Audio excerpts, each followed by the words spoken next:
जैन साहब, इस बार आपका मुकाबला युवाओं से है।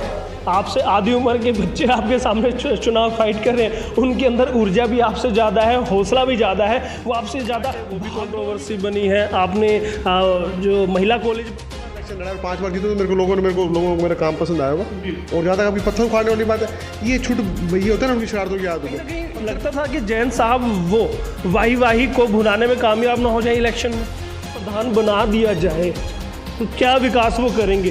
क्या सिर्फ गली नाली पानी वहीं तक सीमित रहने वाले हैं या कुछ? राम शर्मा को उन्होंने पीछे बंद उजाड़ दिया। कम से कम सफेदों की आबादी 50,000 की, कम से कम 3-4 पार्क। नमस्कार, स्वागत करते हैं कंचन टीवी पर। आपको पता है कि हरियाणा में नगर निकाय चुनावों का बिगुल बज चुका है।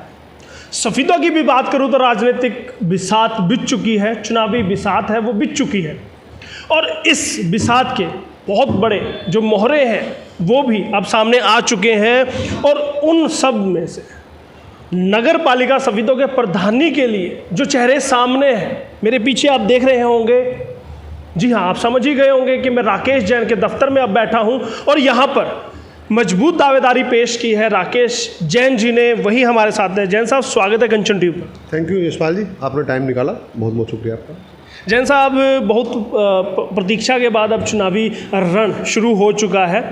जाहिर तौर पर आप 1.5 साल पहले से तैयारियां तकरीबन कर रहे थे। किस तरह से अभी आपका कैंपेन चल रहा है? यशपाल जी, ये कैंपेन वाली बात थोड़ी सी मेरे को अटपटी लगती है, क्योंकि ये समाज सेवा है। इसमें कोई मतलब ठहराव नहीं होता, आदमी को टाइम मिलता करता है, और ये मेरे स्वभाव में है। मैं पिछले 30 वर्ष से मतलब इसी में हूँ, समाज सेवा में, और लगातार चला आ रहा हूँ। तो ये अलग बात है कि इन दोनों इलेक्शन में थोड़ा जोर बढ़ जाता है, अदरवाइज समाज सेवा है। आपको लगातार, अगर आपको गुंजाइश है शरीर में, आपको करते रहना चाहिए। मतलब आपको लगता है कि आप समाज के बीच रहे हैं, लोगों से मिलते जुलते रहे हैं, तो सबसे जुड़ाव आपका है और वो वोट में तब्दील हो पाएगा? मैंने अब तक 6 चुनाव लड़े और मैं लगातार 5 चुनाव जीता हूँ। वो जनता का प्यार है और जनता अच्छे लोगों को पसंद करती है। पर कहीं ना कहीं गलती हो जाती है, उसका कोई मायने भी नहीं होते। और समाज सेवा दिखाने की चीज़ होती है, अपने स्वभाव में होती है। हमारा शहर है, अगर आज आदमी जिंदा है तो सेवा करता है, कल को क्या पता, तो ये करते रहना चाहिए, मेरे स्वभाव में है। लेकिन जैन साहब, इस बार आपका मुकाबला युवाओं से है। आपसे आधी उम्र के बच्चे आपके सामने चुनाव फाइट कर रहे हैं। उनके अंदर ऊर्जा भी आपसे ज़्यादा है, हौसला भी ज़्यादा है, वो आपसे ज़्यादा भाग दौड़ भी कर सकते हैं। शायद वो तपती दोपहरी रुकते भी ना हो, आप शायद थोड़ा वक्त लेते हो, तो कहीं ना कहीं उनके सामने लगता है कि वो कम्पीट कर पाएंगे आप? युवा होना अच्छी बात है, तजुर्बा होना अच्छी बात है। तजुर्बा आपको काम के बाद आता है। हम जैसे कोई नया गाड़ी चलाता है पायलट, तो उसको भी शुरू में ट्रेनिंग देनी पड़ती है। और जो पायलट पुराना होता है उसको ट्रेनिंग की जरूरत नहीं, तो वो तो तुरंत अपने एक्शन मोड में आ जाएगा। मतलब आप कहते हैं कि जो युवा जोश है उस पर तजुर्बा भारी पड़ने वाला है। आपका जितना जज्बा आपके अंदर हो ना सेवा का, वो आपका काम करेगा। और आपने मेरी कार्यशैली देखी भी एक बार, जैसे पिछले दिनों कोरोना काल आया था। कोरोना काल में मतलब आदमी से डरता था। अगर किसी को झूठा कहते आप कोरोना घर से भाग जाता था। हमने उस टाइम भी लोगों को घर घर जाके ऑक्सीजन के सिलेंडर दिए, और कम से कम 125-150 लोगों को दिए। लोग डेड बॉडी किसी पड़ोस में रहते तो लोग संस्कार पे घर वाले भी जाया करते, तो उस दौरान हम लोगों के साथ के संस्कार पर। और परमात्मा की दया से हमें किसी को परिवार में कोरोना नहीं हुआ। तो परमात्मा देखता है, अच्छे काम करो, रिजल्ट उसके हाथ छोड़ दो। तो फिर आपके विरोधी क्यों कहते हैं कि जैन साहब तो कोरोना काल में निकले थे? क्योंकि उनको चुनाव दिख रहा था कि 2021 में 22 में चुनाव होंगे, तो वो पहले से तैयारी कर रहे थे, तो उन्होंने वहीं से अपनी बिसात बिछानी शुरू कर दी थी। आलोचना वालों को तो आलोचना करनी होती है। मैं आपको उदाहरण दूँ, 4 साल पहले जब तो कोरोना में था, इलेक्शन में था, हमने यहाँ पर नर्सिंग कॉलेज की स्थापना की थी। हमारी संस्था है IP कन्या एजुकेशन सोसाइटी, लड़कियों की पढ़ाई के लिए काम करते हैं। उस टाइम तो इलेक्शन का इशू नहीं था। हमारा शहर है, शहर में मतलब आपको ये नहीं कि भी कोरोना आएगा तो ही सेवा करेंगे आप। उससे पहले हमने खान सर पे एक आश्रम चलाया था, 10 रुपये में खाना थाली चलाए थे। तो इलेक्शन का कोई मोदी अपोजिशन है तो उनका कुछ ना कुछ तो कहेंगे। आपके जो सिलेंडर बांटे वो भी कंट्रोवर्सी बनी है। आपने जो महिला कॉलेज बनवाया है उसमें भी कंट्रोवर्सी बनी है। अभी हाल फिलहाल आपका पत्थर भी हटा दिया, तो कंट्रोवर्सी भी कहीं ना कहीं राकेश जैन के साथ साथ चल रही है। राजनीति के शिकार कहीं ना कहीं राकेश जैन हो रहे हैं। लोगों ने चंद्रमा में दाग ढूंढ लिया था, लोगों ने सीता जी को भी नहीं छोड़ा था। राकेश जैन तो बहुत छोटी सी, मतलब एक छोटा अंश है। मतलब आश्वस्त है, इन चीज़ों से परवाह नहीं मानते। आलोचक तो किसी को नहीं बख्शेंगे। आज मोदी जी की भी सैकड़ों लोग, मतलब हज़ारों लोग आलोचना करते हैं, उससे क्या फर्क पड़ता है? आदमी आप काम करो, काम आपके अच्छा बुरा जनता में छोड़ दो। अगर मैं 6 बार इलेक्शन लड़ा और 5 बार जीतूँ तो लोगों को मेरा काम पसंद आया होगा। और जहाँ तक आपकी पत्थर उखाड़ने वाली बात है, ये छूट ये होता है ना, उनकी शरारतों की याद होती है।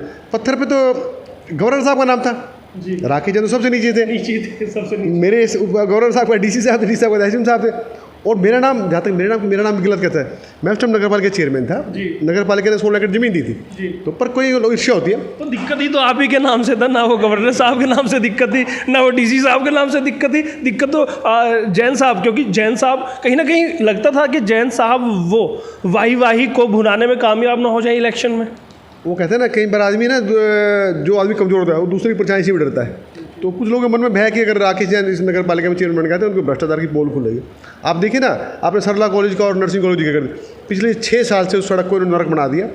वहाँ पे हमारी बेटें जो पढ़ती हैं, बारिश के दिनों में ठेले पे बुगी बैठी जाती है। आप समझो, जो लड़की नर्स बनी हुई है, डॉक्टर बनना है, तो कितना बुरा लगता होगा, हमारे शहर का इंप्रेशन क्या जाएगा।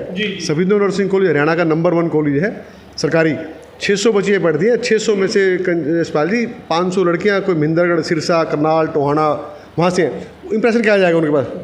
भाई जब सफीदों में एक नगर पालिका 6 साल में एक सड़क नहीं बना सकती, विकास कहाँ से होगा। चलिए भूतकाल की बातों को छोड़ते हैं, दर्शक भी उन बातों को नहीं जानना चाहता। हमारे जो वोटर हैं, शहर के जो वोटर हैं, वो जानना चाहते हैं कि राकेश जैन को अगर प्रधान बना दिया जाए तो क्या विकास वो करेंगे। क्या सिर्फ गली नाली पानी वहीं तक सीमित रहने वाले हैं या कुछ अलग करने वाले हैं। गली नाली पानी तो ये तो बुनियादी चीज़ें हैं, ये तो हमेशा चलती रहेंगी। लोगों को और कुछ चाहिए। शहर में पार्कों की बहुत कमी है। आज के दिन कोरोना के टाइम में लोग जो घर में बनते हैं ना, वो घर में रह के राजी नहीं है। शहर में सिर्फ ले दे के एक पार्क था, वो भी उन्होंने रामसर पार्क, वो उन्होंने पीछे बंद उजाड़ दिया। कम से कम सफीदों की आबादी के साथ 50,000 के कम से कम 3-4 पार्क यहाँ पे होने चाहिए। साइट भी है, आपकी सोच नहीं है। करा पाएंगे आप? मैं कह रहा हूँ सब कुछ पॉसिबल है, आपकी सोच होनी चाहिए। दूसरी बात, आजकल रोजगार सरकारी नौकरी किसी को नहीं मिल सकती। शहर में ऐसी साइट पड़ी जहाँ पे आप 1000 दुकानें बना सकते हैं। 1000 अगर आप दुकान बनाएं तो 1000 लोगों को रोजगार मिल जाएगा। और पर उसके बावजूद उन्होंने कोई ध्यान नहीं। पिछले 10 साल में नगर पालिका ने कोई एक दुकान का निर्माण नहीं किया। मेरे टाइम में 200 दुकानें बनी थी। आज 200 की 200 दुकानों में 200 लोग तो सीधे जुड़े, 2-2, 4-4 नौकर है। पहले 200 लोगों के 200 दुकानों में 500 परिवारों का घर चल रहा है। नौकरी सबको नहीं मिल सकती। तो विकास इसी से होता है। शहर में कोई भी लाइब्रेरी नहीं है। स्टेडियम जहाँ मैंने 6 साल पहले छोड़ दिया, वहाँ खड़ा है, आज उसमें स्टेडियम की दुर्दशा करके रख दी। सुविधाओं के नाम पे 35 करोड़ रुपये पिछली बार आया था। 1-2 पार्षदों दोनों तो ऐसा भ्रष्टाचार मचाया, खुद ठेकेदार बने, खुद ही मतलब सब कुछ खुद ही थे। 2-3 पार्षदों ने तो रिकॉर्ड तोड़ दिया। उनका विकास खूब हुआ है। जो साइकिल पर चलते थे बड़ी बड़ी कोठियों में आ गए, बड़ी बड़ी कारों में आ गए। उनका हिसाब किताब प्रधान बनने के बाद शायद करने वाले हैं। आपने एक अपने बाइट में कहा भी था। अब जनता हिसाब खुद ही कर देगी। जनता उसको 19 तारीख को उनका हिसाब खुद ही कर देगी और फिर उसके बाद परमात्मा बैठा है सब कुछ। चलिए आप क्या करेंगे वो मैं बाद में पूछूंगा आपसे, लेकिन जानना चाहता हूँ कि शहर में बढ़ती चोरियों को लेकर क्या मास्टर प्लान राकेश जैन का रहने वाला है। वैसे तो ये मुद्दा नगर पालिका का नहीं है, पर इसमें नगर पालिका मदद कर सकती है। शहर में CCTV कैमरे हर गली में होने चाहिए। वो आप करवाएंगे? ये प्रायोरिटी है, ये तो जरूरी है। लोगों को उससे चोरी नहीं, उससे जो छेड़खानी तो उसकी वारदात भी रोक लगेगी। जो महिलाओं से टीचिंग होती है उस पर भी रोकथाम लगे। ये प्रायोरिटी की चीज़ है। जैन साहब आखिरी में मैं एक वोटर के तौर पर, क्योंकि मैं भी आपके शहर का बासिंदा हूँ, वोट मेरी भी डलती है, तो एक वोटर के तौर पर और जनता भी जानना चाहती है कि जो भ्रष्टाचार हुए हैं उनको लेकर क्या एक्शन प्रधान बनने के बाद आप करने वाले हैं। क्या उनकी उगाही की जाएगी? क्या योगी बुलडोजर के जैसे उन्होंने वहाँ पर बुलडोजर चलाया है, भ्रष्टाचारियों पर अंकुश लगाया है, क्या राकेश जैन भी ऐसा कुछ करने में कामयाब हो पाएंगे? मेरा वैसे एजेंडा विकास का है। विकास कार्य को प्राथमिकता रहनी चाहिए। रही बात भ्रष्टाचार की, गीता में स्पष्ट लिखा है, जो जैसे कर्म करेगा उसका फल उसको मिलेगा। 2 दिन बाद 2 दिन पहले, तो उनके ऊपर छोड़ दो।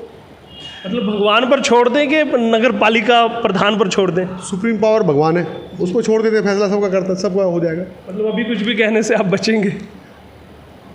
भ्रष्टाचार लोगों ने देख लिया, लोगों को विकास की जरूरत है। हम काम कराएंगे पॉजिटिव, और भ्रष्टाचारी तो जनता जवाब खुद देने वाली है। मतलब रिजल्ट उनका अभी 19 तारीख को शहर की जनता देने वाली है। जी साहब, ऐसा तो नहीं कि कुर्सी पर बैठने के बाद, क्योंकि केजरीवाल साहब ने एक बार कहा था कि उस कुर्सी में कुछ ऐसा है कि उस पर जो भी बैठता है वो भ्रष्टाचार की गंगा में गोता लगाए बिना रह नहीं पाता। ऐसा तो नहीं कि जो 35% का 30% कमीशन का एक खेल चल पड़ा है, जैन साहब भी उसी में हाथ धोते हुए नजर आए?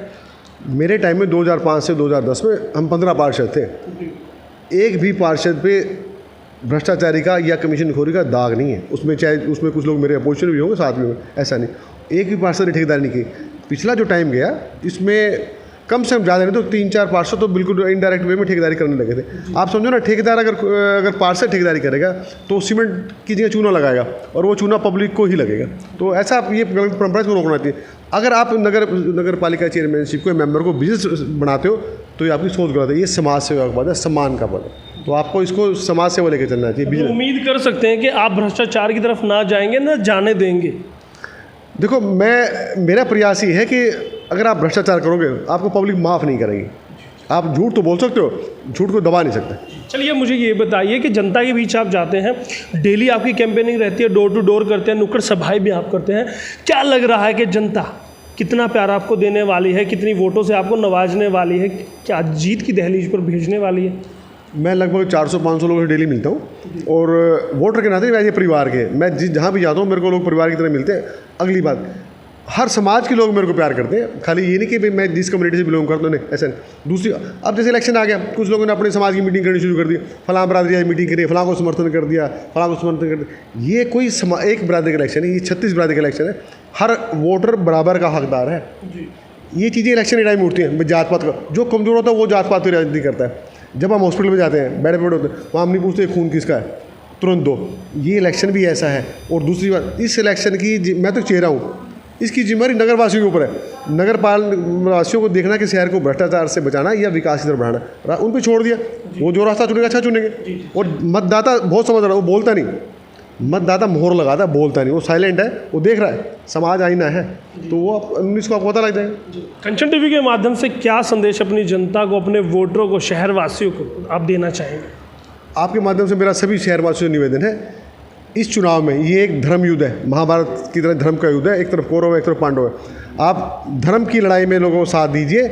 कौरव भले सैकड़ों थे, विनाश उनका हुआ, पांडव भले 5 थे, विजय सत्य की। अपने शहर को बचाने के लिए मेरा तो सिर्फ नाम चेहरा है, अरुणा जैन मेरी मिसेज, वो सारे उनका नाम, उसके पीछे जनता खड़ी है। जनता को चयन करना है कि हमने जिसने अच्छा काम किया उसको देखना है, या जो लोग भ्रष्टाचार में लिप्त हैं उनको देखना है। फैसला जनता पे छोड़ देते हैं। चलिए, बहुत बहुत शुभकामनाएं। कंचन टीवी भी देता है कि आप जीत दर्ज करें, जनता की सेवा करें, ऐसे ही लगे रहें। बहुत बहुत शुक्रिया आपका यशपाल जी, और जनता मुझे ऐसा ही आशीर्वाद देने जा रही है। Thank you. तो ये थे राकेश जैन जी, जो बड़ी बेबाकी से बात रखते हैं। अपना जो कार्यकाल उनका रहा, बेदाग छवि के लिए उनको जाना जाता है। उसी को भुनाने के लिए वो चुनावी मैदान में है।